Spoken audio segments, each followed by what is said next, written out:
گەرموگەشترین سڵاوەکانتان پێشکەش بینەرانی خۆشەویستی تەلەڤیزیۆنی کۆمەڵا بە یارمەتی هاوڕێیانی هاوکارم لەگەڵتانم بۆ پێشکەشکردنی گەشتی هەواڵەکانی ڕۆژی شەممە. سەرەتا سەردێڕی گرنگترین هەواڵەکان. بەشداری تەشکیلاتی دەرەوەی وڵاتی حیزبی کۆمۆنیستی ئێران لە ڕێوڕسمە جیهانیەکانی ڕۆژی جیهانی کرێکار، لە سێدارەدانی دوو بەندکراوی سیاسی لە زیندانی ناوەندی شاری ورمێ، جۆڵەی سەربازی هێزەکانی ڕژیمی کۆماری ئیسلامی لە شاری سەردەشت، دەست بە سەرکرانی هاوڵاتیکی خەڵکی شاری نەغەدا و گیان لە دەستانی سێ هاوڵاتی بە تەقەی هێزەکانی ڕژیم لە پارێزگای کرمان.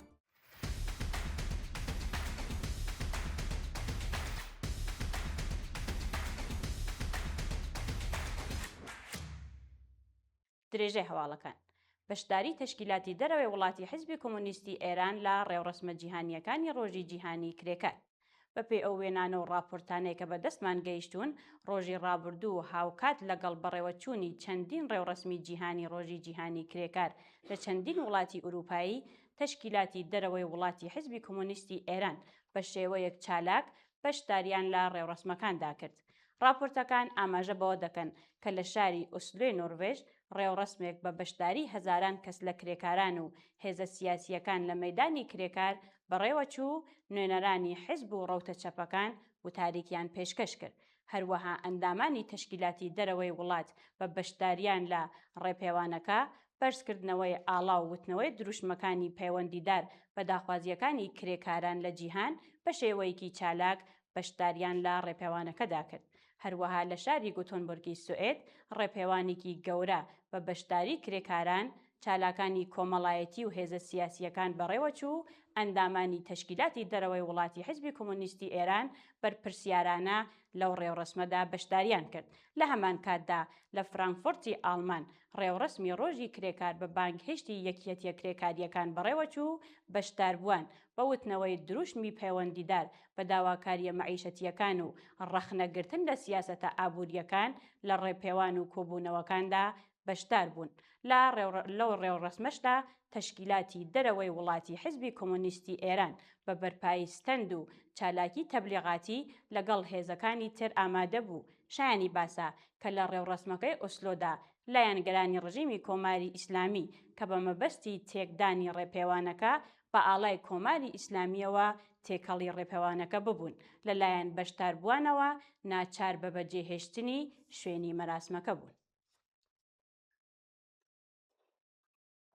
لە سێدارەدانی دوو بەندکراوی سیاسی لە زیندانەکانی ناوەندی شاری ورمێ، ڕۆژی ڕابردوو سەرەڕای هەموو گوشارەکانی ڕێکخرا و چالاکانی مەدەنی و مافی مرۆڤ دژ بە لە سێدارەدانی بەندکراوانی سیاسی لە ئێران و کوردستان، دوو بەندکراوی سیاسی لە زیندانی ناوەندی شاری ورمێ لە سێدارە دراون. بەپێی دوایین هەواڵەکان، ئەو دوو بەندکراوە بەناوەکانی ناسر بەکرزادە و یاعقوب کەریمپور لەلایەن دەستگای قەزای ڕژیمی کۆماری ئیسلامیەوە بە تۆمەتی هاوکاری لەگەڵ ناوەندە ئەمنیەکانی وڵاتانی دژبەری ڕژیمی کۆماری ئیسلامی حکمی سێدارەیان بەسەردا سەپێنرا بوو. پاش پەسەندکرانی حکومەکەیان لەلایەن دادگای باڵای وڵاتەوە لە سێدارە دراون. شایانی باسا کە پێشووتر راپۆرتەکانی مافی مرۆڤ سەبارەت بە مەترسی لە سێدارەدانی ئەو دوو بەندکراوە سیاسیە هشداری جدیاندا بوو، بەڵام سەرەڕای گوشارەکانی ڕێکخراوە و چالاکانی مەدەنی و مافی مرۆڤ لە ئێران و جیهان ئاماژەیان بە ناڕوونی و نایاسایی بوونی ڕەوەندی دۆسیەکانیان ئەو دوو بەندکراوە لەلایەن ڕژیمی جەنایەتکارەوە لە سێدارە دراون. جوڵەی سەربازی هێزەکانی ڕژیمی کۆماری ئیسلامی لە شاری سەردەشت، ڕۆژی ڕابردوو لە درێژەی ترسی ڕژیمی کۆماری ئیسلامی لەسەر هەڵدانەوەی ناڕەزایەتیە کۆمەڵایەتیەکان دژ بە حکوومەت، شاری سەردەشت لەلایەن هێزەکانی ڕژیمەوە ملیتاریزەکراوەتەوە. بەپێی ئەو وێنانەیە کە بەدەستی ناوەندی هەواڵی کۆمەڵە گەیشتوون، هێزەکانی ڕژیمی کۆماری ئیسلامی بە جوڵەیەکی سەربازی لە نێو شاری سەردەشت بە چەکی گران هەوڵی ڕێگری لە هەر چەشنە کۆبوونەوەیەکی خەڵکی ناڕازیاندا. بە وتەی سەرچاوە ئاگادارەکان، هێزەکانی ڕژیم بە چەندین چەکی گران وەکو کاتیۆشا و دۆشکاوە دەرکەوتون کە ئەمەش بە تەواوی بە پێچەوانەی یاسا نێودەوڵەتیەکانەوە. دەست بەسەرکرانی هاوڵاتیکی خەڵکی شاری نەغەدا، ڕۆژی شەممە 11 گوڵان هاوڵاتیکی خەڵکی شاری نەغەدە لەلایەن هێزە ئەمنیەکانی ڕژیمی کۆماری ئیسلامیەوە دەست بەسەر و لە مافی چاوپێکەوتن لەگەڵ بنەماڵەکەی پێبەشکراوە. بە پێی دوایین زانیاریەکان مامۆستایەکی زمانی ئینگلیزی بە ناوی ئالان حکمەتی ڕاج بە هێرشی هێزەکانی ئیدارەی ئیطلاعات بۆ سەرماڵەکەی دەست بەسەر و ڕەوانەی گرتوخانەکانی ناوەندەمنیەکان کراون. شایانی باسا کە تاکاتی داڕشتنی ئەم هەواڵە سەبارەت بە هۆکاری دەست بەسەرکرانی ئەو هاوڵاتیە زانیاریەک لە بەردەستانیە و لە مافی پەیوەندی لەگەڵ بنەماڵەکەی پێبەشکراون. گیانەدەستانی سێ هاوڵاتی بە تەقەی هێزەکانی ڕژیم لە پارێزگای کرمان بەیانی پێنجشەمبە 10 گوڵان لە ئەنجامی تەقەی ڕاستەخۆی هێزەکانی ڕژیمی کۆماری ئیسلامی سێ هاوڵاتی لە پارێزگای کرمان گیانیان لەدەستاوە. بە پێی دوایین راپۆرتەکان لە شاری دەشت شەهری شەهداد سێ هاوڵاتی کە ناسناوی یەکێکیان بە ناوی عومید ئالیزهی بەدەستمان گەیشتووە پاش بە دواداکۆتنی هێزەکانی ڕژیمی کۆماری ئیسلامی بە دوایاندا و هەروەها تەقەی بە بێئاگاداری و ڕاستەخۆی ئەو هێزانە گیانیان لەدەستاوە و تەرمەکانیان لە شوێنی ڕووداوەکە ماوەتەوە. بەردەوامی دەست بەسەرکران و ناڕوونی چارەنووسی ئەندامانی بنەماڵەی ئەکبەر دانشوەرکار. بە پێی راپۆرتەکان دوو ئەندامی بنەماڵەی ئەکبەر دانشوەرکار بەندکراوی سیاسی لە سێدارە دراو بۆ ماوەی زیاتر لە 2 هەفتەیە کە دەست بەسەر کراون و چارەنووسیان دیار نییە. راپۆرتەکان ئاماژە بەوە دەکەن کە ئەو دوو هاوڵاتیە بە ناوەکانی ئەکرەم و ئەعزەم دانشوەرکار ڕێکەوتی 29 خاکەلێوەی ئەمساڵ لەلایەن هێزەکانی ئیدارەی ئیطلاعاتەوە دەست بەسەر و ڕەوانەی گرتوخانەکانی ناوەندامنیەکان کراون.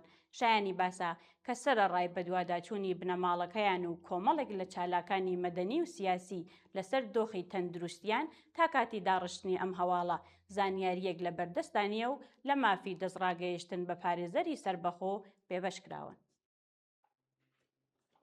گواستنەوەی نەرگس محەممەدی بۆ نەخۆشخانەی شاری زەنجان.